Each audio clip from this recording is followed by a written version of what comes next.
Vimos na primeira parte, anteriormente, algumas perguntas levantadas em torno do complexo problema do programa Mais Médicos, especialmente no que se refere ao contrato dos médicos cubanos. Vamos agora dar o contexto histórico ou interpretação da origem histórica da questão cubana. A origem de toda a questão cubana está no final da década de 50, quando Fidel Castro e seus guerrilheiros derrubaram o corrupto ditador Fulgêncio Batista, que era sustentado pelos interesses americanos, inclusive de grupos mafiosos, que tinham no grande cassino de Havana, hoje Hotel Nacional de Cuba, um de seus quartéis generais. Fidel Castro não era comunista, ou ao menos não era esta imagem ou a ideologia difundida, especialmente por toda a América Latina. Aproximava-se antes a Revolução Cubana dos movimentos da democracia cristã, que se expandiam na América Latina, especialmente na América Central.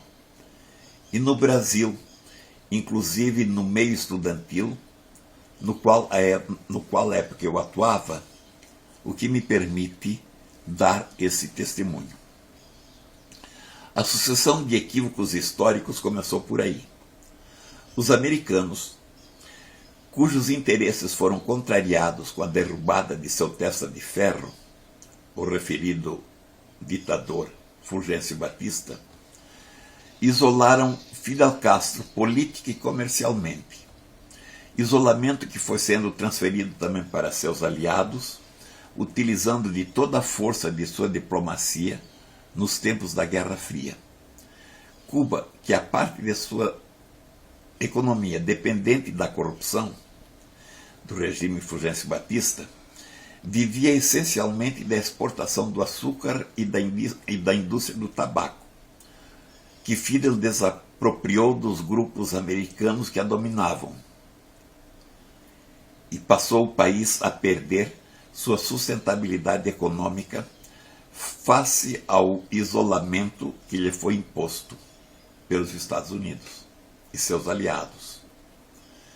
Frente à situação, Fidel Castro recorreu à União Soviética, que não teve dúvidas nem limites em apoiá-lo, transformando Cuba, na prática, em um de seus países satélites, somando as 2 dezenas de satélites que a constituíam a União Soviética, com a vantagem maior de passar a dispor de um importante ponto estratégico, não só pela influência que podia exercer através de Cuba, junto aos movimentos de esquerda da América Latina, ditos populares ou libertadores, mas por situar-se ali, este ponto estratégico, às portas de seu grande inimigo e competidor, os Estados Unidos.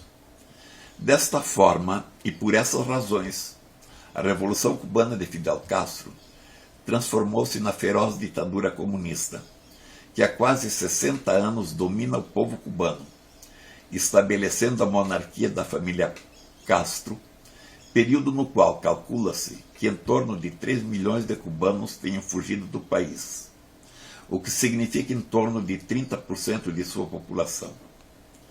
Esta parcela tem se refugiado, especialmente nos Estados Unidos, mas também em outros países, inclusive no Brasil. Sem deter-me em outros fatos que deterioraram mais ainda as relações do regime cubano com outros países, especialmente com os Estados Unidos, uma reviravolta histórica aconteceu na década de 1990, com a derrocada, a queda da União Soviética, retornada à condição da Rússia tradicional, da mãe Rússia, como dizem os russos, liberta do regime soviético, junto com as 2 dezenas de países satélites. A falta de alternativa, derrubada a ditadura comunista que os oprimira durante 70 anos, esses países, a Rússia inclusive, retornaram ao regime capitalista, perdeu sentido para a Rússia continuar apoiando um distante país comunista. Cuba e o regime de Fidel Castro perderam seus patrocinadores. Mais uma vez, os Estados Unidos, com sua política de isolar o regime castrista, ao invés de tudo fazer por atrair Cuba à sua esfera, preferiram intensificar a política de isolamento do regime. E, como se diria na linguagem popular, deixaram Fidel Castro pendurado no pincel.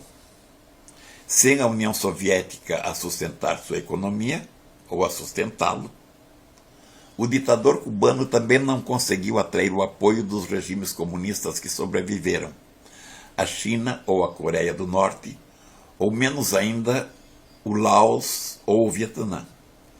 Deteriorou-se mais ainda a economia do país, estrangulada especialmente em suas relações comerciais e, portanto, em sua receita tradicional, proveniente sobretudo do comércio dos derivados da cana-de-açúcar e do tabaco, estatizados pelo regime. Desta forma, a perda de seus patrocinadores estratégicos somou-se agora à perda de parceiros comerciais que lhe garantissem o mínimo de recursos para sustentar seu orçamento estatal.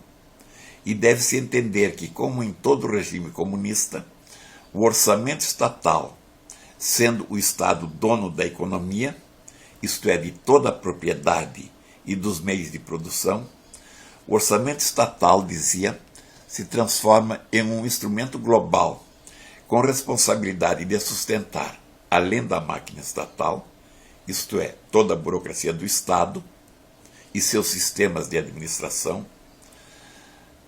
responder pela alimentação, a moradia, a saúde, a educação, enfim, tudo que nas democracias, parcelas maiores ou menores das pessoas, provém por si mesmas.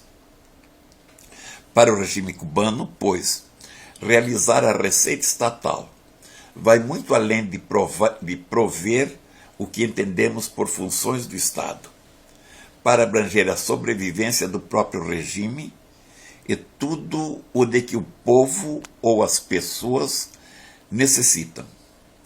Por isto, também exerce o controle da sociedade que dele recebe tudo, ao menos quando o Estado dispõe, e o trágico é que, para lhe dar tudo, o Estado lhe rouba a liberdade e, em consequência, a dignidade, inclusive a liberdade e a dignidade do trabalho. Pois bem, é para sustentar o povo e o controle sobre ele, ou seja, o regime, é que o Estado necessita realizar sua receita, e não apenas para cumprir as funções que entendemos como sendo do Estado, no regime de liberdade. Para alcançar este objetivo, não existem limites. E, entendido isto, melhor se pode entender que Cuba tenha encontrado na comercialização de médicos e, eventualmente, de outros profissionais, ou seja, a comercialização do trabalho, mercadoria não tão disponível no mercado, um instrumento de complementação da receita de que necessita. Entende-se também porque o Brasil, como outros 70 países, se tornou sócio deste comércio. E por quê? O Estado cubano retém para si em torno de 80% do salário devido aos médicos. Esta é uma questão não apenas diplomática ou jurídica, mas de profundo significado ético, que precisa ser esclarecido.